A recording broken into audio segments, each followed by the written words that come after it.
Severed, the ultimate severance podcast.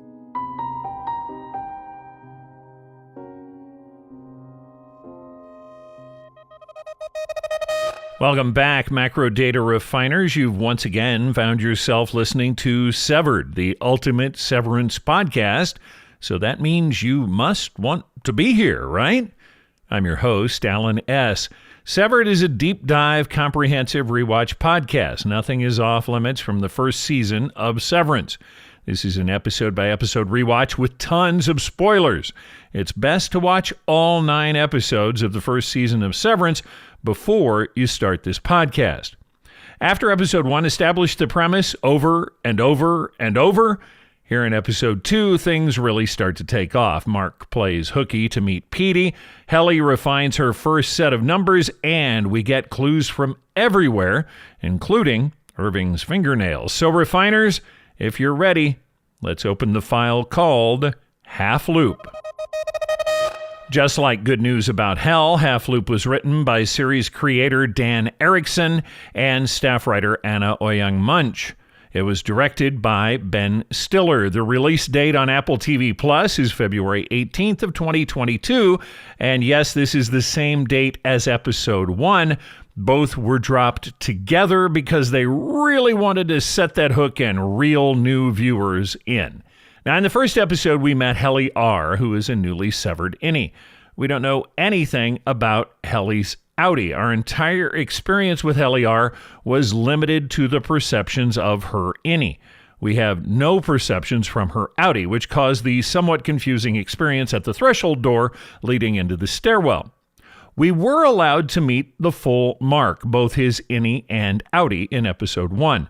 We were even able to glean some of his backstory. Here, as we start episode 2, we get the briefest glimpse at outie Helly. We also get a chance to experience the severance procedure from the beginning. We open this time before fade up hearing Helly's voice repeating the message we heard in episode 1. I acknowledge that henceforth my access to my memories will be spatially dictated. I will be unable to access outside recollections whilst on Lumon's severed basement floor, nor retain work memories upon my ascent. Just in case you'd forgotten the finer points of the premise.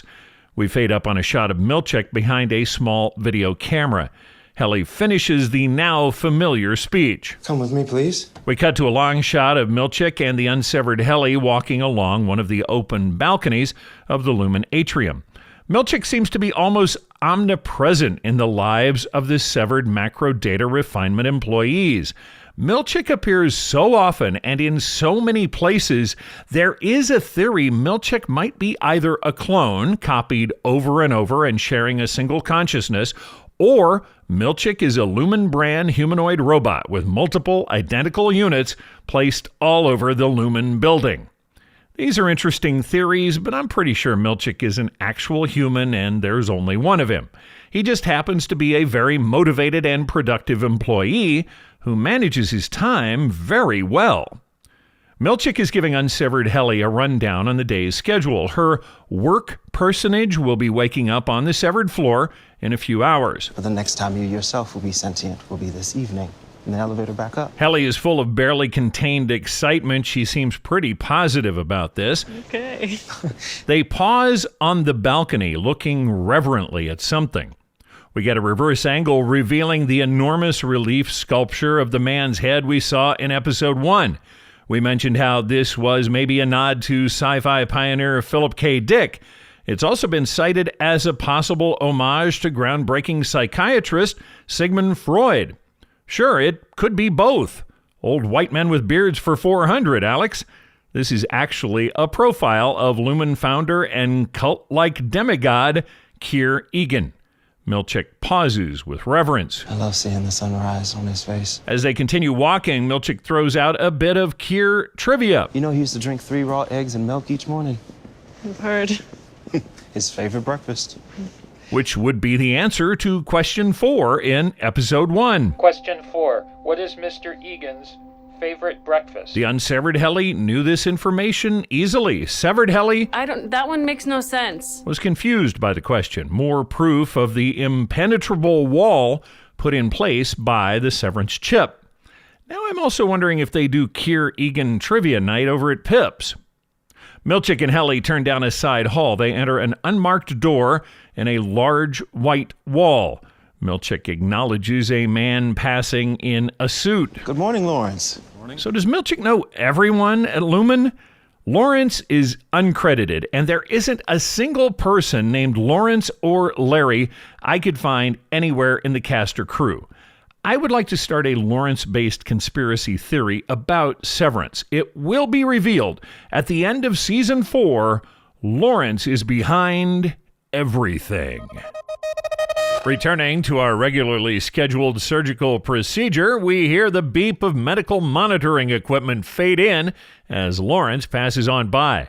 We cut to close-ups of Helly's face, Milchick's face in a stylish black mask, and the side view of an unidentified bearded and masked third person who is preparing the patient. We seem to be in an operating room in the Lumon building. This is where the severance chip is inserted. A word of warning, refiners, this scene is gooey and squirmingly graphic. If you're wearing headphones, I recommend you mute the cranial drilling scene. The drill looked like a drill. It looks like a DeWalt or a Makita. I'd never seen one, but I was hoping a cranial drill might look a little more sophisticated than this. Nope. I found an electric cranial neurosurgery drill on eBay for $625. It looked basically like this guy's drill, although his is probably a Lumon brand cranial drill. This raises a big question in my mind. Should we be worried anyone can just buy a cranial drill on eBay? A cranial drill seems like it should be a background check kind of situation. The unidentified cranial drill operator picks up a Lumon brand scalpel and opens a small blister pack. On the top is the Lumon logo and a barcode. Under the UPC code it says Severance, and that's a registered trademark, microchip technology, contains one individually packaged sterile severance chip. Under that is the positioning phrase. It's partially obscured, but it looks like it says, don't live to work, work to live. The severance chip appears to be about half an inch long. You can clearly see the red coil at one end. It's not as visible, but there's also blue at the other end. The chip fits neatly into a hollow needle. The needle fits perfectly into the hole made by the cranial drill. A second person, a surgically masked woman, is now inserting the chip. I'm kind of surprised they jammed this thing into the patient's brain freehand. According to the orientation handbook, this procedure is being handled by a world-class medical staff directed by a fluoroscopy monitor, which allows for precision placement of the chip. 3 sizable vials of ketamine are visible on the surgical tray. Ketamine, also known by the street name Special K, is a tranquilizer. It's used primarily as it's being used here for local deadening of an area. It's great for small, limitedly invasive surgeries. Ketamine can be used as a general anesthetic, but it's not as common. Since Helly goes out hard, they might be using Special K here as a general. I'm not sure if fluoroscopy is quite as advanced as it's shown here. This looks pretty amazing. We're seeing the inside of Helly's skull in 3D and real time as the chip is inserted. Once the chip is in place, it appears to set itself with barbs that pop out from the main body of the chip. I love a good Foley sound story, and there's a great story behind the sound of this effect. Sound designer Jacob Ribikoff told the story in an interview with the A Sound Effect website. They created a flick for when the butterfly flaps on the severance chip open. I'll play it for you here. Did you hear it? It's that tiny mechanical sound just before the beep. Ribikoff said as they built up the soundtrack with music and other ambient sounds from the room, he was protecting the flick in the mix because it was so cool. Foley artist Marco Costanzo said it was a funny sound to create. He said it was hard to even imagine what that might sound like. Costanzo said it had to be very small, but at the same time, it was so big and important. Milchick is snapping pictures with what looks to be an old film camera throughout the process. Helly apologizes, anticipating she might freak out on him a little. Milchick has no reservations. Don't worry. I'm very excited to meet you. He's excited to meet the Any Helly is about to become. As Helly's eyes close, there's a 3D transition, and suddenly we're in the stairwell. The stairwell scenes this time are on the other side of the door from the scenes we saw in episode 1. What we're seeing now is what was happening out in the stairwell while Mark was waiting in the hall. Although we perceived Helly's Any as leaving and immediately returning through the door, she was actually pausing on the stairwell to talk to Milchick. There's no way her Any would remember these conversations. This is also why Mark could only go as far as the hallway. You remember he said he wasn't allowed to watch Helly leave. This explains why. They didn't want Mark to even get a glimpse of Outie Helly talking to Milchick in the stairwell. We find Outie Helly is a little freaked. Oh, what's happening? Milchick says it's great to see her. Your orientation's been so much fun. This isn't exactly the truth. Her orientation has certainly been a challenge, but fun? Probably not. He's wanting to put Outie Helly at ease. She doesn't have to know what a handful Any Helly has been. Outie Helly doesn't know where she is. Milchick explains. Sometimes when a new hire is adjusting to a severed space, we help by bringing them here to the stairwell to experience the transition viscerally. Notice he says adjusting to a severed space. This might indicate the severed floor is not the only place where severed employees are working. The word visceral also caught my attention. It's the same word used by Denise at Rickon's No Dinner party. I just don't grasp the visceral element. What does it feel like? Could Denise have more involvement with the severance process than she's letting on? Outie Helly realizes she must be trying to leave. Milchick fibs a bit about it. No. It's all part of the process. If you want to spin around and head back in, that should be that. He opens the stairwell door so she can return to the severed floor. We get the same sensation of instantly returning we had on the other side of the door in the last episode. Helly seems to come right through the door back onto the stairwell just as she was exiting.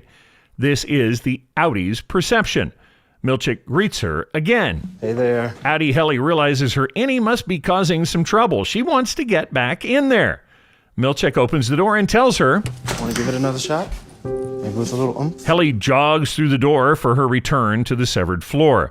Milchick pulls out either a walkie-talkie or a cell phone. His report to Outie Helly was so positive and such a lie. He sounds more truthful with whoever he's reporting to now. It's probably Cobell. Hi. I'm at the stairwell. It's going fair. He is cut off as Helly comes flying through the door again. She lands on the floor behind Milchick in a very Lucy kind of slapstick move. You remember in episode 1, her exits from the severed floor got more and more athletic as she tried to leave. I don't want to be in there, do I? You're learning that you do. Milchick says she's an inquisitive one. It is possible Any Helly is pushing back so forcefully because of her upbringing. We know Helly is an Egan. We can imagine she's led a life of privilege. We can assume she's rarely ever had anyone tell her no, and she's most likely always been allowed to do pretty much whatever she wants. Although Severance filters out memories of your Outie self, it is possible something like a privileged attitude is one of those institutional memories that makes it through. Any Helly is certainly proving to be a headstrong handful. Knowing who Helly turns out to be, we can understand Milchick's reverence for her. Hey, when we heard you were coming here, it was like a miracle.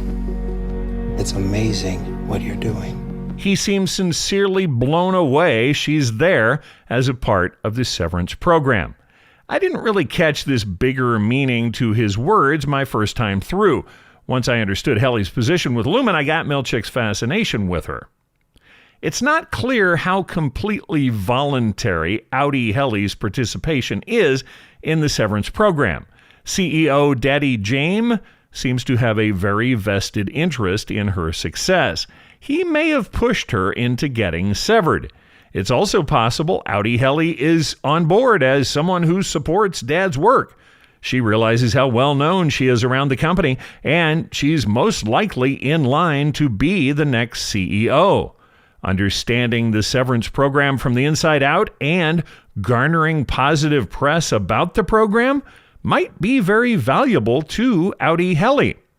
Helly pushes through the stairwell door one more time. We get another 3D transition as her eyes flutter. This time we hear the ding of the elevator bell. This is the next perceived memory of Audi Helly.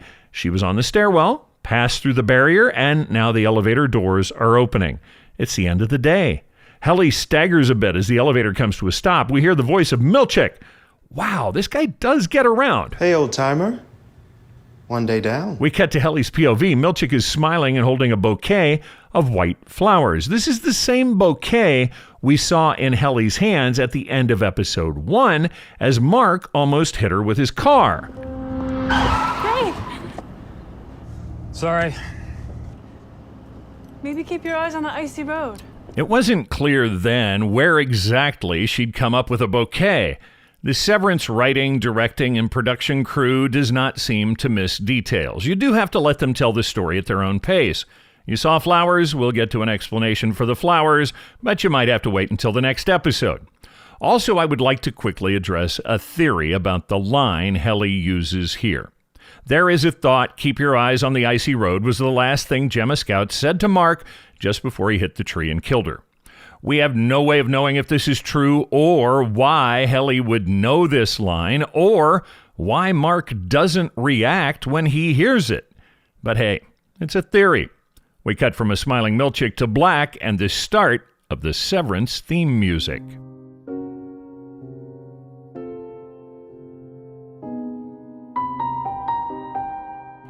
The full Severance theme launches us into the Severance opening credits sequence for the very first time. The pilot only had a title screen. This time we get a full open with some pretty trippy CGI animation.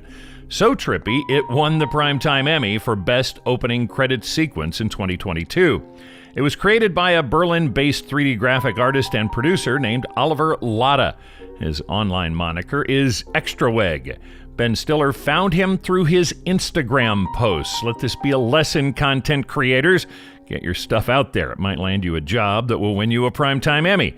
Latta does a lot with bodies, people in weird places, like coffee cups. The biggest thing he got from the production company was a 3D scan of Adam Scott and about 50 pages of script from the start of the season, so no spoilers in this sequence. Many of the images and sequence we're seeing were drawn from other work Latta has done. Latta said the entire sequence took him a full year to produce, but some of that time was due to stops and starts caused by the pandemic.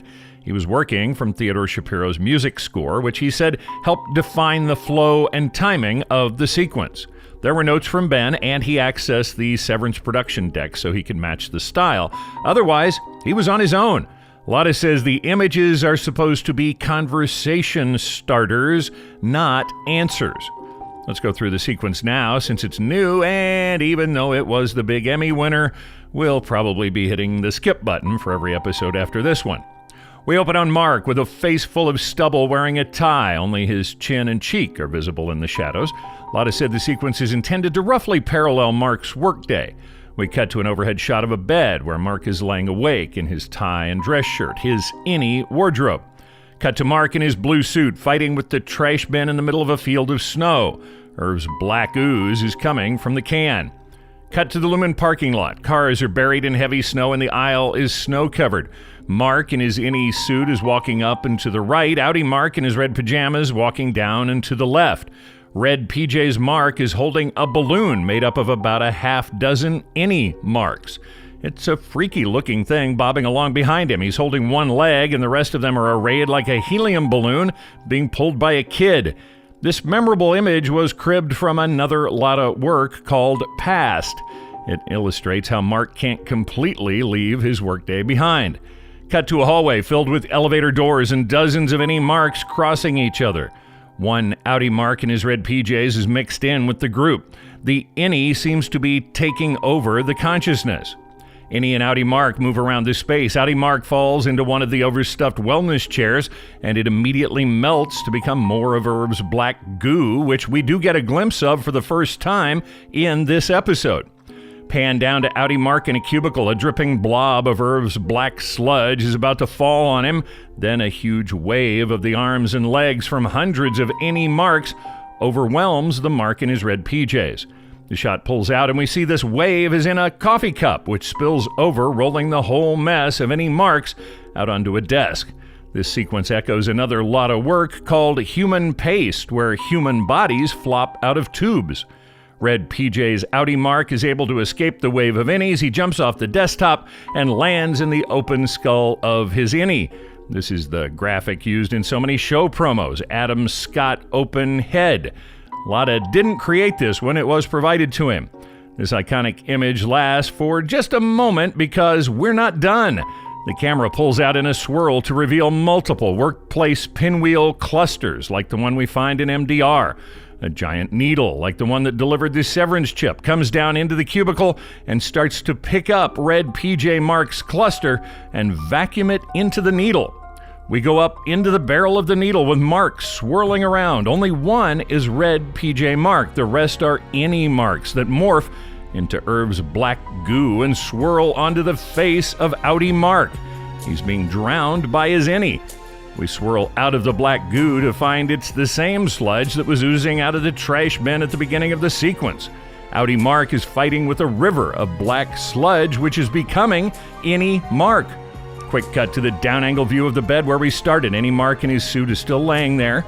Is this all a half-waking dream, or are we now at the end of the day just before falling asleep? Red PJ Mark is flung onto the bed next to innie Mark in his suit. The two are in the shadows, laying on their backs next to each other as the music builds. We suddenly get the Lumon sound. This leads to the stuttered Fritz cut, where the two versions of Mark seem to merge into one another on the bed. We only see it for a moment, but it looks like we're left with innie Mark in his suit. As I said, pretty trippy. The overarching theme of the open seems to be the innie personality will eventually take over, drowning out the outie persona. Coming out of the credits sequence, we are in a darkened room. No samba music through the hallways with Mark this morning. Instead, we're already waiting inside Macro Data Refining. Mark, the new department chief, enters and flips on the lights. He strides confidently across the floor. On the wall is a metal message center containing a blue paper. The headline says, Senior Refiner Morning Checklist. With great power comes great responsibility. I hope Mark got a raise as chief because he's got a whole new list of morning duties. The jazzy tune we're hearing as Mark starts his duties is a version of Joshua Fit the Battle of Jericho by jazz guitarist Grant Green. It was recorded in December of 1962 and released on Green's '63 album, Feelin' the Spirit. The first item on Mark's list, refill the soap dispenser in the bathroom. Since severed employees are encouraged to wash their hands at least 10 times a day, this tracks. Item 2, sweep the floor using the carpet sweeper. It doesn't sound like there's a severed janitorial staff tasked with coming down and cleaning up after these guys. They're on their own, and that's a lot of carpet. Mark also has to wipe down the desk surfaces in each cubicle and dust the Lumon Compliance Handbook and appendices. Item 5 is return the vending machine tokens to the jar. We haven't been to the vending machines yet. We'll be making a trip there today. Item 6 on the chief's checklist, review employee lunches. Item 7, check refrigerator temperature. Item 8 is an odd one, but easy to do. Acknowledge Keir Egan portrait, and in parentheses it says either verbally or silently. Next up, inspect keyboards for weak keys. Finally, do a self-assessment. Can I lead today? Mark confidently begins his duties. He opens a cabinet to reveal several stacked cans of Rwandan dark roast coffee. Keeping severed employees awake seems to be a big concern. A little dark roast Rwandan coffee will hopefully go a long way towards keeping the folks awake and focused. I have a theory about this attention to dozing employees. I'm going to go into more detail about it once Irv is catching a nap. No surprise, the soap dispenser in the bathroom is empty. They seem to take the washing hands 10 times a day thing pretty seriously. Would you think Lumon would make an unpowered carpet sweeper?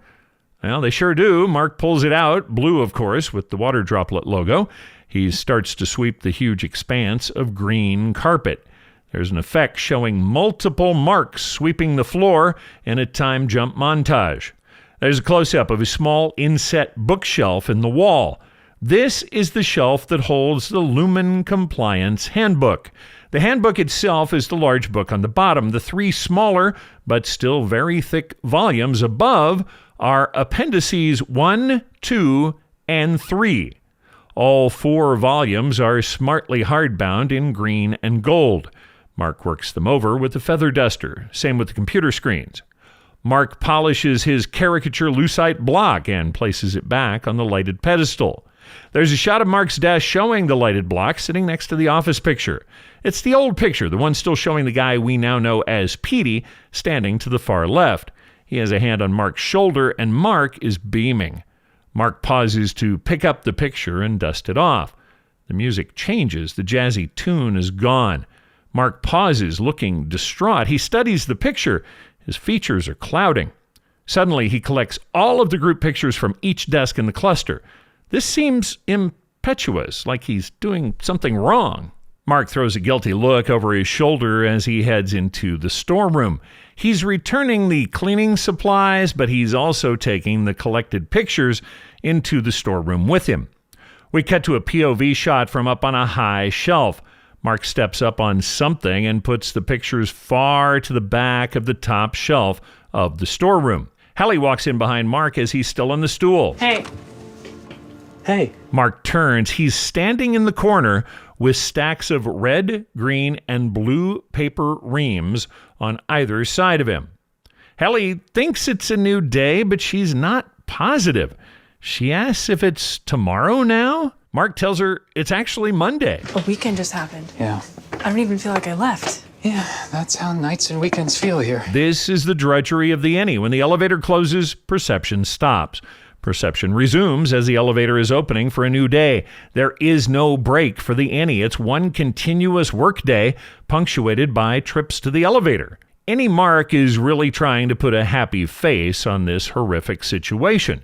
He says since he doesn't get to experience sleep, he likes to focus on what he knows are the effects of sleep. You may feel rejuvenated or happy, less tense in the shoulders.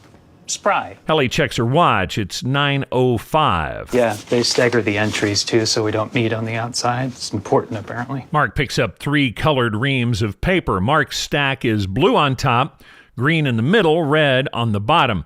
Helly is just the opposite with her color scheme today.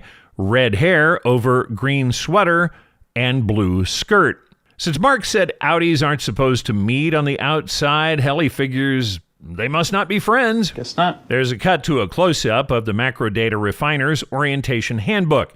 If you listen to Episode 1 of the podcast, you should already have your own copy downloaded. If not, do go back and check out Episode 1 of the podcast.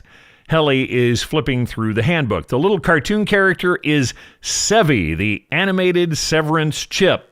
He looks a lot like Clippy, the animated paperclip who used to be the default virtual assistant in Microsoft products like Word. As Helly flips, Dylan is bragging about his prowess when it comes to data refining and specifically how he's doing with his current file, Tumwater. I've got it 96% sorted, which means I've earned 4 of the 5 tier incentives, including the erasers and the finger traps that you see displayed here. Dylan is feeling pretty confident he's going to hit 100% with this file. 100% is tier 5. That gets you a caricature portrait. Dylan opens the top drawer of his desk. We get a close-up shot of the contents. You'll note I've accrued an embarrassment of wealth in that regard. Wow. Correct. Dylan reveals more pen and ink caricatures of himself in addition to the ones on the cubicle walls. There's Dylan on a Lumon surfboard. Dylan possibly on gymnastic rings wearing tiny shorts. These are things Dylan has never done, or if he has, his innie doesn't know it. Seeing himself in these caricatures seems to be somehow empowering or at least reassuring to innie Dylan. Each one of these, finished file in the can. Helly asks if the caricature is the top prize. Oh, no, it most certainly is not. Percentage-wise, yes, but if we hit our numbers by quarter's end, one of us gets named Refiner of the Quarter, And that shit gets you a waffle party. We see Helly flip to the page in the handbook where the various award levels are listed. The book Helly is referencing is laid out in landscape mode. The version of the handbook you can download from Apple Books has a portrait layout. Otherwise, it looks like all of the info is identical. Helly isn't sure she's heard Dylan correctly. I'm sorry, a waffle party? Dylan is so protective of the award, he interprets her confusion as ambition. Dylan tells her to chill on the waffle party with a phrase that's a new one on me. Okay, hazards on, Eager Lemur. I'm a deadlock for that this quarter, so don't get your hopes up. Eager Lemur? Hazards on? Being isolated on the severed floor with no knowledge of the outside world is bound to produce some new vocabulary. Helly glances over to Mark's desk. What about Mark's crystal head cube? It's not one of the items listed as a performance award. Actually, it's quite a bit nicer than any of the performance awards. Dylan sounds a little agitated about it. That's not a prize, that's just something they gave him. We hear Mark's voice. He's lying flat on his back under one of the desks in the cluster. He asks Helly to flip on the console at the desk where he's working. She reaches behind the monitor and flips a switch. As Mark stands up, there's a cut to the boot-up screen on the computer. The first line says Lumon OS. So Lumon isn't relying on Microsoft or Apple to run their computers. They've created their own operating system to do whatever it is they're doing here on the severed floor. Many of the boot-up commands look a lot like the same mumbo-jumbo MS-DOS would throw up on the screen before you got into Windows. The Lumon logo with the oval map assembles on the screen. At what looks like a DOS caret prompt, Mark types the word Sienna, S-I-E-N-A. The Rolodex graphic pops on the screen and flips through all of the cards until it gets to the S's. There's a cut to a long shot of the cubicle cluster. One of the cubicle walls lowers to reveal Irving sitting at his workstation. Something is out of place. You can't get anything by Irv. Mark, sorry to interrupt. I know you're training Helly. I just noticed you removed the group photos from the desk. Mark wants to seem unfazed, but he might be a bit irritated Irv noticed his lapse in protocol. Mark's demeanor made it pretty obvious what he was doing was wrong. He tries to brush it off matter-of-factly. We're gonna take the new ones at Helly's party today. Day 2 of being severed must mean party time. Irv does not appear to be satisfied by this answer. He pulls the cubicle wall back up so he is no longer seeing Mark. We get the feeling this may not be the last word on this topic. Mark and Helly are sitting next to each other in front of the newly booted workstation. Mark's opened the Sienna file and he's introducing Helly to it. The open area in the center of the screen is a moving grid of single-digit numbers. As the mouse pointer rolls across this field of numbers, they seem to grow and undulate. The pointer makes the field of numbers distort as it rolls over them. Mark explains about the 5 buckets. This is information we covered last episode, and it's also in the Refiner's Handbook. As Mark and Helly are working, the cubicle wall comes down again. This picture thing has worked its way into Irving's craw, and he's not letting it go. I do think the old photos are supposed to stay on the desk until the new ones come in. Irving has a pretty smug expression. He's feeling good about how right he is on this one. Irv and Mark lock eyes for a few moments. Without a word, the panel goes back up, and Irv disappears. Helly is trying to get a handle on what she's supposed to be doing with the numbers. The data comes fully encoded from upstairs, as Mark says, so they can't know what the numbers mean. Instead, well, here, let's listen to Mark explain, because it's a little weird. Each category of numbers presents in such an order as to elicit an emotional response in the refiner. This is not your average data input gig. Mark continues, and it gets weirder. So, Cat 1 numbers, for example, feel a certain way on sight. They'll be sort of disconcerting, scary. Helly thinks this is absurd. My job is to scroll through this spreadsheet and look for numbers that are scary. Dylan is eavesdropping. He agrees it sounds dumb. And Mark said it dumb. Helly is taking this idea to its absurd extremes. Are the numbers bloody? Do they chant? Doesn't make sense till you see it, and it takes a while to see. Severed personnel here in MDR are told they have a special gift. Being able to sense these different emotional responses in the numbers might be unique to certain people. Irving's back. He was on a mission.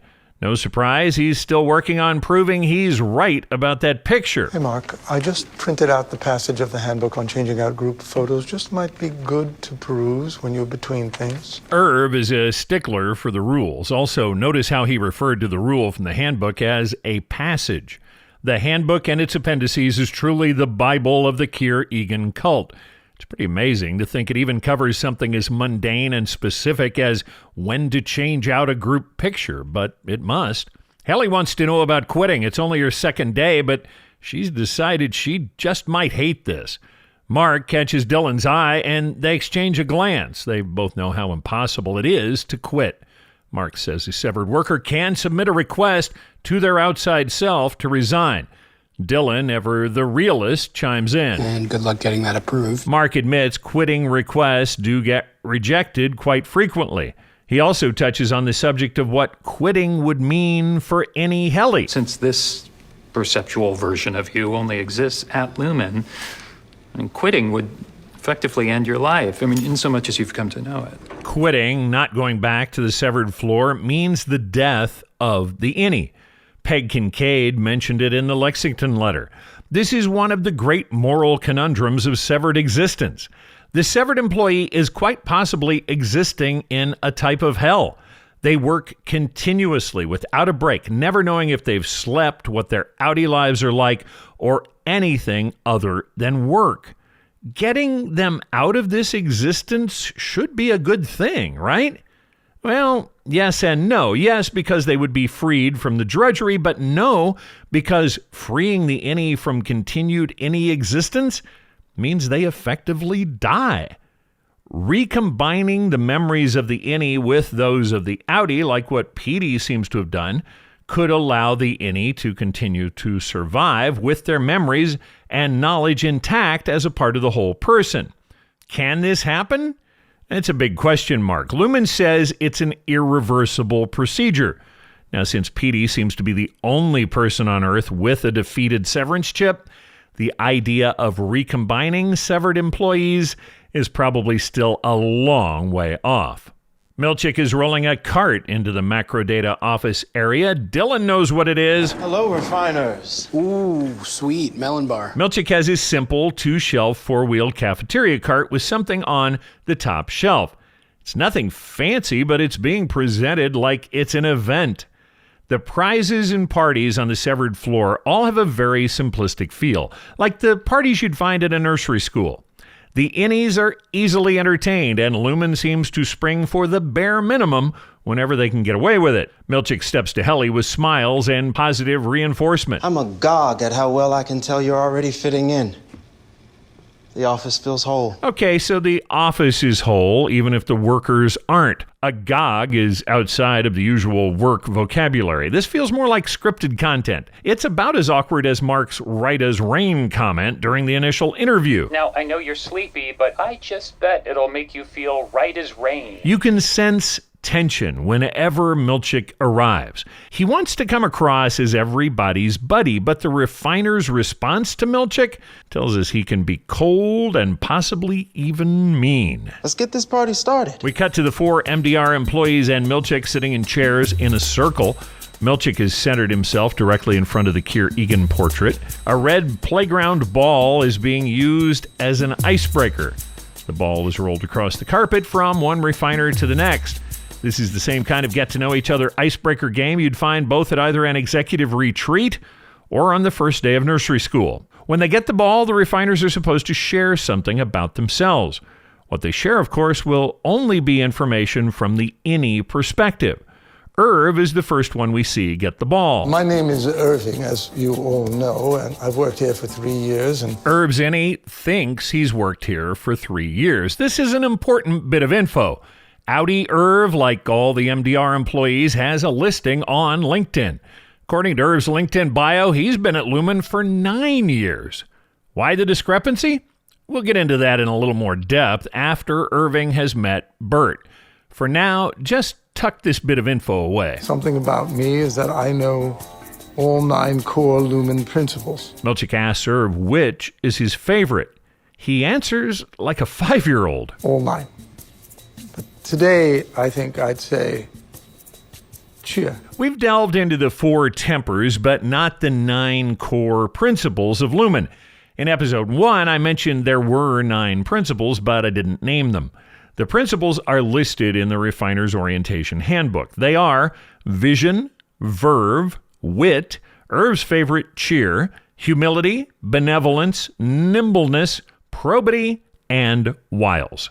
This list of principles reminds me of the Scout Law, where this is 9, the Scout Law is 12 words in a list: trustworthy, loyal, helpful, friendly, courteous, kind, obedient, cheerful, thrifty, brave, clean, and reverent. It's a bit freaky to find cheer in the Lumon list and cheerful in the Scout Law. As Scouts, we had to both memorize and define each of the 12 points of the law. Each time we advanced, we also had to tell how we used the points of the law in our daily lives.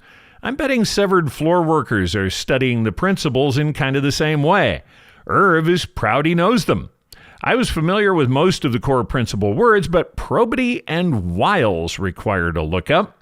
Probity is the quality of having strong moral principles and being honest and decent. This seems like a very positive word and something to strive for. Wiles seems to be going the other way. Wiles are devious or cunning stratagems used to manipulate or persuade someone to do what you want them to do. It's kind of unnerving to realize wiles is a core principle of Lumon. After Irv proclaims cheer his favorite principle, he steps to the middle of the group and wraps his arms around the red ball. Milchick realizes Irv is going right into a trust fall, but this isn't a trust fall game. The trust fall is another one of those cliched executive retreat kinds of exercises. Normally there's some preparation, even a countdown. Irv goes right to falling as Milchick jumps up to catch him. No trust fall today, Irv. Irv returns to his chair with a devious grin on his face. It's obvious he's going to roll the red ball to Helly. She realizes it and starts to say no, but it's too late. The ball rolls to her feet, and she grudgingly picks it up. Hello, I'm Helly. I've been at Lumon for like 10 hours total, and I'm sorry, I don't know anything about myself. She tosses the ball to Milchick. He tells her, sure, she knows things about herself, and throws the ball back. I really don't. Helly says she guesses she went home last night, but she's not sure. She doesn't know if she lives in a house or with a family. This prompts Dylan to chime in. I like to think my Audi lives on like a riverboat. We've been using the terms innie and outie already thanks to the Lexington letter. This is the first time Helly's heard the word outie. I'm sorry, Audis are... Mark points up and tells her it's just us on the outside. You saw yours yesterday in the video. This reminds Helly she'd like to say a few things to her outie. Can I record something back? Irv snickers at this. Helly asks if not a video, how about writing something to her? Milchick tells Helly communication between innies and outies is pretty curtailed. Mark and Milchick describe the elevator code detectors we discussed last time. Helly won't stop. She's trying to find a loophole, any way to get her message out. She hates everything about this severed life. After arguing for a few seconds, Milchick tells her she's not getting the game. He holds out his hands and has Helly toss him the ball. Guys, this is Helly. She's 30 years old, she's allergic to almonds, and has weak enamel. At 5'6", she's the 4th tallest person in your office, and her hair is what we call shoulder length. He concludes by saying, after seeing her here with the MDR group, I'd say she most definitely has a family. Mark and Irv chime in with some awes. This is another business cliche, the business family. Sure, coworkers may be in a family-like gathering for a few hours each day, but that's about it. You don't go home with these people. They don't come over for family gatherings. You usually don't know personal things about them, like their birthdays or anniversaries or even their middle name. You are family in the most minimal way, but bosses like to promote the idea of a business family because it's a morale booster. Milchick rolls the ball to Mark. Mark Sinney has developed this gung-ho company persona, but it feels pretty fake. He says he's been with Lumon for about 2 years. And I absolutely love this game. Mark's joviality is forced. He's trying to sound like a team player. After all, he's the new department chief. Milchick catches him. Nice try, pal, but you said that last time. Fair enough. The good-natured laughs, also very forced. Mark and Milchick eye each other. The mood of the room changes. Mark has to come up with another piece of information about himself. He suddenly gets very serious. He has a haunted look in his eyes, and he swallows hard. There's a long pause, then... I broke protocol this morning. He looks almost defiantly at Milchick. Milchick isn't sure where this is going, but decides to let it play out. He tilts his head to one side and continues to listen. Mark describes dusting the photos, the old ones with Petey. Mark says he got sad, and it made him worry he wouldn't be able to run MDR the way Petey did. That tracks. I have similar worries. Leave it to Dylan. Mark knew moving the pictures to the storage closet was wrong, and he says so. Goody-goody Irv has to make sure he's covered his butt. I recall this. I objected. Milchick says he finds Mark's response to Petey's departure as sweet. He's curious why Mark would react like this about Petey, but not about someone like, say, Carol D., who was previously in Dylan's spot.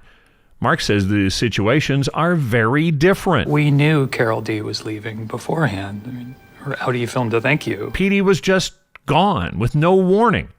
Mark Zinni has been contemplating Petey's possible fate, and he's going to some pretty dark places. I don't know if he's at some new job, or drunk on a beach, or dead. Milchick cuts Mark off at the mention of Petey possibly being dead. Mark bows his head. He knows he's pushing the limits of Milchick's patience. Like with a toddler, death is one of those big, upsetting topics adults try to avoid. There's a heavy silence. Milchick decides to address the topic of death. I think this is a good time to remind ourselves that things like deaths happen outside of here. Not here. Mark's head is still bowed. He's nodding, agreeing, but he knows he shouldn't have pushed back so hard. A life at Lumon is protected from such things. And I think a great potential response to that from all of you is gratitude. Mark looks up with a slight nod. He hasn't, but it almost looks like he's been crying. Milchick's comment raises a question. Just how is life protected at Lumon? There is a theory that Lumon may be working on reanimating the dead.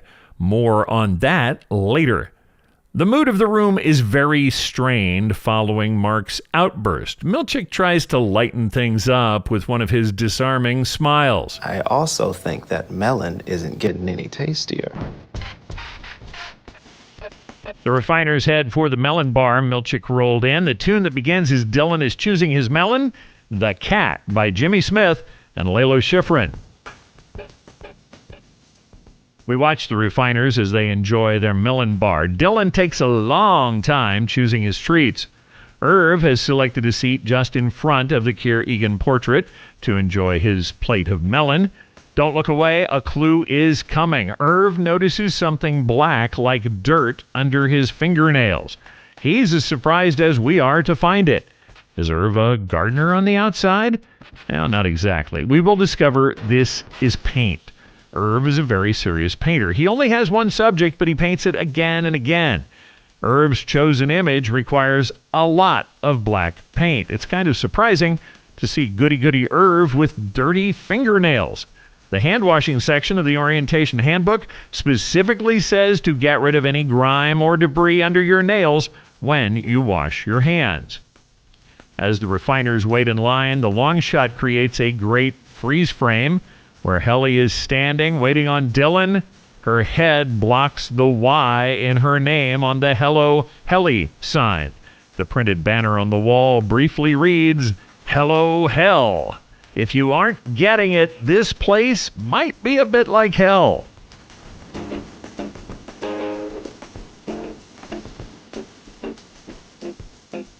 Mark and Helly are at the Melon Bar together, and they seem to be flirting. Hey, sorry I derailed your game.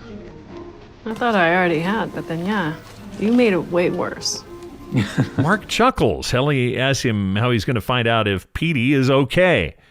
Mark has no idea. He just saw Petey at Pip's last night.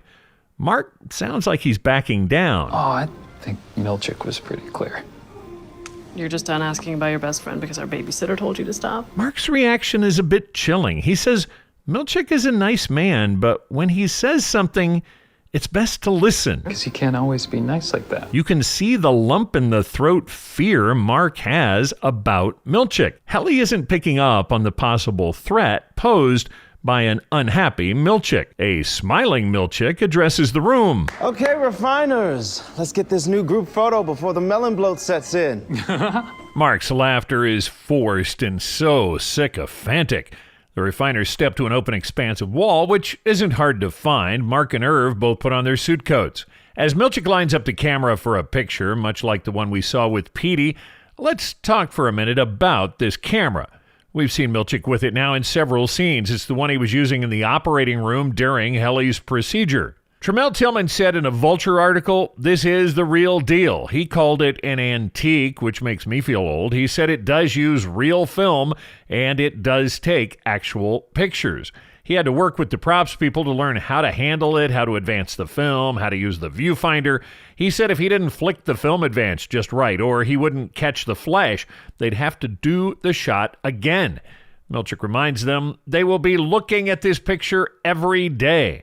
To hammer home his earlier point, Milchick picks something other than cheese for picture time. Say gratitude. Gratitude. Helly looks agitated. This group response is a little more than she can take. Milchick is snapping away and advancing the film camera at a fast rate. Say cheer. Cheer. Helly breaks ranks and walks away. She just can't take this anymore. It's pretty cult-like and more than a little creepy. Helly, what are you doing? Oh, I just think I'm not gonna work here anymore. Sorry. Mark asks her what she means. She holds up a Post-it with 2 words on it. I quit. She stalks off across the wide expanse of green carpet. Mark is in hot pursuit. I don't want to do the file sorting thing or the never seeing the sun thing or the disappearing friends thing. I just don't want any of it. I told you, there's code detectors. Do you know that? Have you tried? Because frankly, it sounds made up. Helly leaves the MDR room. Helly is striding quickly down the hall. Mark calls after her. She breaks into a run. The elevator seems much closer than the other morning when we took the whole walk with Mark. Helly jams her blue keycard in the elevator slot as Mark is calling in the distance. She steps inside, still carrying the Post-it with "I quit" written on it. The code sensors don't seem to be all that made up. As soon as the doors close, the elevator is bathed in red light. Alarms go off. The doors to the elevator reception area slam shut, stopping Mark from getting to the elevator. The elevator doors are opening, but Helly is trying to force them closed. Someone we haven't met before enters the room outside the elevator. Mark calls through the door. Mr. Grainer? The guy Mark called Grainer puts his key in the elevator lock and the alarms stop. The shot cuts to Helly's point of view. This Grainer fellow is visibly unpleasant. Come on out. He's the guy Petey mentioned last night at Pip's. Do I think they're after you or something? Yeah. They being Grainer, who's probably out here right now. Grainer, okay. Is that, like a person you know? Or... We both know him. We don't like him. And refiners, I'm afraid the old analog clock on the wall is telling us it's time to end for the day. We leave with Helly still in the elevator. Mark is trying to get to her before Grainer does, but it looks like he's too late. We'll pick this up next time as Helly is exiting the elevator in part 2 of Half Loop. For now, please shut down your workstations and you can exit by the elevator. Remember, no written code of any kind is allowed to leave the severed floor. It will set off the code sensors. As usual, please make sure to stagger your exits. You've been listening to Severed, the ultimate Severance podcast. Severed is written, produced and hosted by Alan Stair. Severed is not endorsed by Red Hour Productions, Endeavor Content or Apple TV+. This podcast is intended for entertainment and informational purposes only. Severance, the Severance logo and all video and audio of Severance and Severance characters are registered trademarks of Red Hour, Endeavor Content, Apple TV+, or their respective copyright holders. Please make sure to leave a 5-star rating and review for Severed at Apple Podcasts.